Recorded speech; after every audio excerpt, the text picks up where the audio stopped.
Superior view में क्या क्या मिलेगा? Spinous process, transfer process, zygapophyseal joint, superior articular facet, and ऐसे ही नीचे भी होता है। और ये आपका होता है यहां और यहां कुछ अलग मिलता है। It is completely different to the lumbar and cervical, क्योंकि ये जो दो फीचर है ये सिर्फ आपका थोरेसिक में ही मिलेगा। और किस लिए होता है, यहां पे लिखा हुआ है आपका सुपीरियर कॉस्टल फैसेट और ट्रांसवर्स कॉस्टल फैसेट। तो ट्रांसफर प्रोसेस में मिल रहा है that is transfer costal facet, और जो बॉडी के ऊपर मिल रहा है वो आपका सुपीरियर कॉस्टल फैसेट। बाकी के बॉडी में कुछ ऐसा नहीं मिलता है। जो दूसरे रीजन होते हैं, ये दो फैसेट जो होते हैं वो सिर्फ आपके थोरेसिक रीजन में होते हैं। कॉस्टल फैसेट मतलब जहां पे आपकी रिब्स का अटैचमेंट होता है दैट इज कॉस्टल फैसेट। ठीक है ना? नेक्स्ट करना दिख रहा है, जैसा सुपीरियर होता है वैसे इंफीरियर भी होता है। This is superior costal facet, this is inferior costal facet. आपका यहाँ ट्रांसफर प्रोसेस पे इस व्यू में, आपका लेटरल व्यू में ऐसा कुछ दिखता है आपका ट्रांसफर फैसेट। ठीक है, ये आपका क्या है, जो पहले से हमने किया है, जो जैगोएपोफाइशियल जॉइंट होता है वो ये जो हम पाल्पेशन सर्वाइकल में कर रहे थे वो यहाँ पे भी होता है। लेकिन उसके अलावा क्या होता है ट्रांसफर प्रोसेस पे, आपका ट्रांसफर कॉस्टल फैसेट बॉडी के ऊपर आपका superior and inferior costal facet. ठीक है ना? एंड यहाँ पे एक चीज पाल्पेशन के पॉइंट ऑफ व्यू से देखने वाली है, इसका ओरिएंटेशन आप देख रहे हैं सर्वाइकल में थोड़ा सा हॉरिजॉन्टल के आसपास था। जैसा जैसा आप लोअर सर्वाइकल में जाओगे ऑब्लिक होता जाएगा, और आपका थोरेसिक में बिल्कुल ही ऑब्लिक हो गया। इट इज ऑब्लिक डाउनवर्डली फेसिंग, नीचे की तरफ जा रहा है स्पाइनल प्रोसेस, हमें यही पाल्पेट करना है। ठीक है ना? मेथड ऑफ पाल्पेशन कैसे करते हैं? देखो, थोरेसिक के लिए आपका 4 मेथड है। एक मेथड आपका on the basis of scapular orientation, हम स्केपुला के कुछ लैंडमार्क यूज करेंगे for palpation of spinous process of thoracic region, उसके रेफरेंस में करेंगे। दूसरा मेथड आपका क्या है, through 12th rib, this is second method. Third method is cervicothoracic junction, वहां से स्टार्ट करेंगे, सीधा सीधा हम सर्वाइकोथोरेसिक जंक्शन को पाल्पेट करेंगे और वहां से आपका स्टार्ट हो जाएगा पाल्पेशन ऑफ थोरेसिक स्पाइन। एक चौथा मेथड भी होता है जो आपका नीचे से ऊपर की तरफ आता है, इंफीरियर टू सुपीरियर डायरेक्शन। कैसा करते हैं उसमें कि आपका पहला लंबर स्पाइनस प्रोसेस पाल्पेट करना है, क्योंकि लंबर का पाल्पेशन आप L5 से स्टार्ट करते हो, तो L5 4 3 2 1 एंड देन T12। तो आप नीचे से ऊपर आ सकते हो, सर्वाइकल से पूरा पाल्पेट करने के बाद आप थोरेसिक पे जा सकते हो। सीधा सीधा आप जो सर्वाइकोथोरेसिक जंक्शन है उसको आइडेंटिफाई करना आ गया तो आपको सीधा T1 से स्टार्ट कर सकते हो। एंड एक आपका है on the basis of scapular orientation, और नेक्स्ट आपका है थ्रू द 12th rib। ठीक है, तो सबसे पहले सबसे इजी वाला डिस्कस करते हैं, वो पहले ही वाला है आपका on the basis of scapular orientation. क्या होता है कि जो आपका angle of superior angle of scapula होता है that correspond to the T1 spinous process. मतलब जिस लेवल पे आपका, अगर आप superior angle of scapula palpate कर ले रहे हो तो सेम लेवल पे अगर आप आओगे और उस लेवल पे जो आपको स्पाइनस प्रोसेस मिलेगी दैट विल बी जो T1 स्पाइनस प्रोसेस। दूसरा होता है स्पाइन का पाल्पेशन, हम लोग कर चुके हैं, स्पाइन ऑफ स्टेपला। आप उसको पाल्पेट करते हुए थोरेसिक रीजन में आओगे, पोस्टीरियर थोरेसिक रीजन में आओगे, उस लेवल पे जो आपकी स्पाइनस प्रोसेस मिल रही है that will be your T3। ठीक है, and next is inferior angle of scapula, सबसे नीचे वाला पार्ट स्टेपला का, उस लेवल पे अगर आप एक हॉरिजॉन्टल लाइन ड्रॉ करो तो लाइन क्रॉस होती है through the T7 spinous process.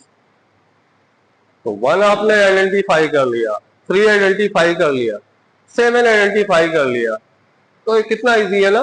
7 से हम आगे जा सकते हैं 12 तक, 7 से हम ऊपर भी आ सकते हैं 3 तक। 7 के और 3 के बीच में कितना ही बचा, 4 ही स्पाइनस प्रोसेस तो पालपेट कर लिए, एंड 1 एंड 3 के बीच में तो सेकंड थोरेसिक स्पाइन मिलेगी। इजी है ना। बट यहां पे प्रॉब्लम है, सबसे इजी मेथड है but it is less reliable method. इसके ऊपर हम भरोसा नहीं कर सकते, बिल्कुल भी भरोसा नहीं कर सकते। क्यों? Any guess? सबसे इजी यही वाला है, इसके बाद जितना डिस्कस करेंगे सब टफ है। टफ है या लेंदी है? आप C1 स्टार्ट करो, मतलब C2, C3, 4, 5, 6, 7, फिर T1, फिर नीचे कितना लंबी सर्वाइकल भी आप पल्पेट कर रहे हैं, फिर आप थोरेसिक पे जा रहे हो, प्रॉब्लम थोरेसिक पे है, आप पहले पूरा सर्वाइकल करो। नीचे से आना है अगर लोअर रीजन में तो आप पूरी लंबर पल्पेट करो, फिर आप T12 पे आओ, फिर ऊपर आओ। ये भी लेंदी है, रिलायबल दोनों है, बिल्कुल रिलायबल मेथड है, बट लेंदी है। लेकिन सबसे इजी ये है, T12 वाला बहुत प्रॉब्लम होती है उसमें। जो एक है कि रिलायबिलिटी भी ज्यादा है और आप सीधा सीधा कर सकते हो, एक्सेस भी सीधा हो सकता है, that is identification of cervicothoracic junction. But वो आइडेंटिफाई करने में प्रॉब्लम होती है। तो अभी इसी पे रहते हैं कि सर्वाइको आपका जो स्केपुलर ओरिएंटेशन के बेस पे हम कह देते हैं, जनरली लोग यही कहते हैं कि superior angle of scapula it correspond to your T1, spine of scapula is correspond to the T3, inferior angle of scapula is correspond to T7। But एक प्रॉब्लम है, प्रॉब्लम ये है कि this is not too anatomical joint. Anatomical joint तो नहीं है cervico, sorry scapulothoracic joint, it is not too anatomical joint, नहीं है ना। खड़ा तो होएगा एनाटॉमी में, फंसी में कुछ तो हाँ ना में गर्दन हिलाया करो, ना ही ना किया करो तो हम बता दिया करें, हाँ करोगे तो हम आगे बढ़ जाएंगे। इतना मालूम है ना, शोल्डर गर्डिल में 4 जॉइंट होते हैं, स्टेनोक्लेविकुलर, एक्रोमियोक्लेविकुलर, ग्लेनोह्यूमरल एंड स्केपुलोथोरेसिक। एंड इसमें से एक जॉइंट जो है दैट इज एनाटॉमिकल जॉइंट। यानी टू एनाटॉमिकल जॉइंट में 2 आर्टिकुलेटिंग सर्फेसेस एक दूसरे के पास आती हैं, बीच में कुछ नहीं होता। बीच में कुछ नहीं मतलब आपका कार्टिलेज हो सकता है, जो जॉइंट को फॉर्म करने वाले स्ट्रक्चर है वो हो सकते हैं, डिस्क हो सकती है, लेकिन सीधा सीधा हाथ हो रहे हैं वो तो एक कंपोनेंट हो गया इंपॉर्टेंट। लेकिन स्केपुलोथोरेसिक जॉइंट में क्या है, आपकी स्टेपुला है, ये पूरा एरिया भी मसल से फिल्ड है, जो कॉस्टल सरफेस होती है पूरी की पूरी मसल अटैचमेंट होता है। आपकी जो रिब्स होती है उनके ऊपर भी मसल्स का अटैचमेंट होता है। तो बीच में कोई भी जॉइंट बॉडी में एक्सेप्ट योर स्केपुलोथोरेसिक जॉइंट, कोई भी जॉइंट नहीं है जिसके बीच में मसल्स हो। और जॉइंट की स्टेबिलिटी के लिए पहले भी तो कॉन्ग्रुएंसी होनी चाहिए, आर्टिकुलेटिंग सर्फेसेस पास पास होनी चाहिए, सीधे कांटेक्ट में होनी चाहिए।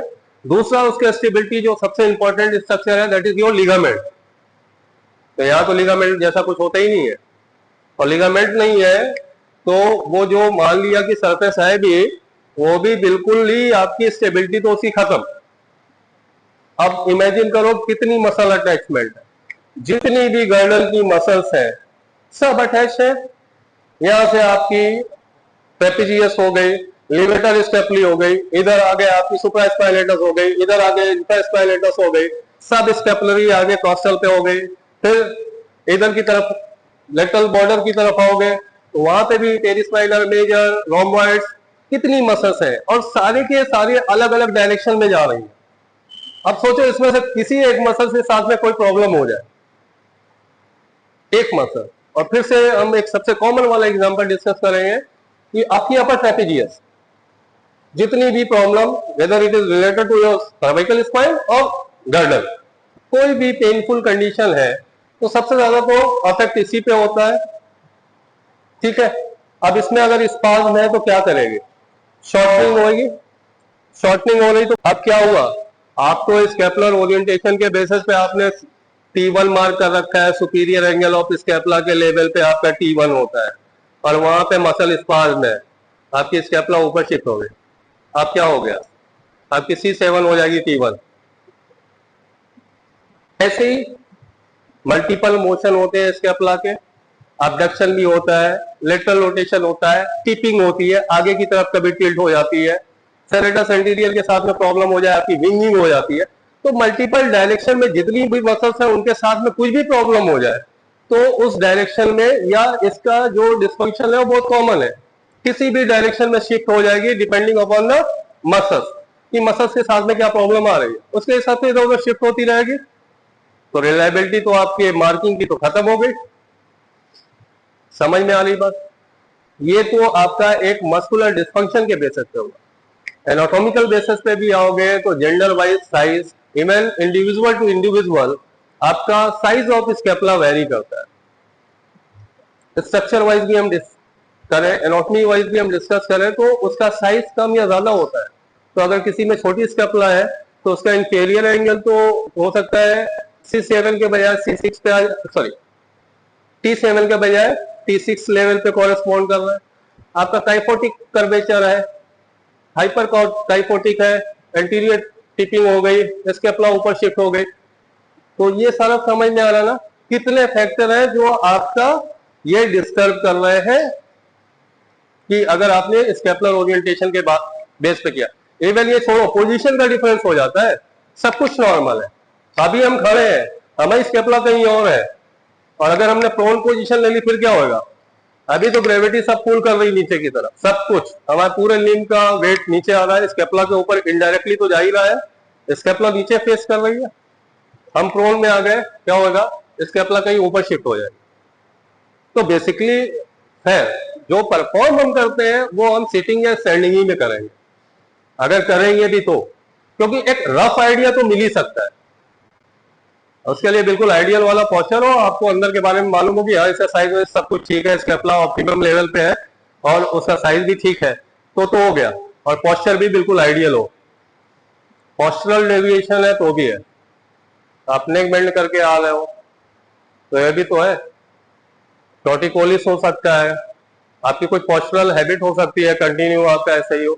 इसी ग्रुप में कल था ना, एक मॉडल था तुम्हारा, कल लैब में डिस्कस किया था,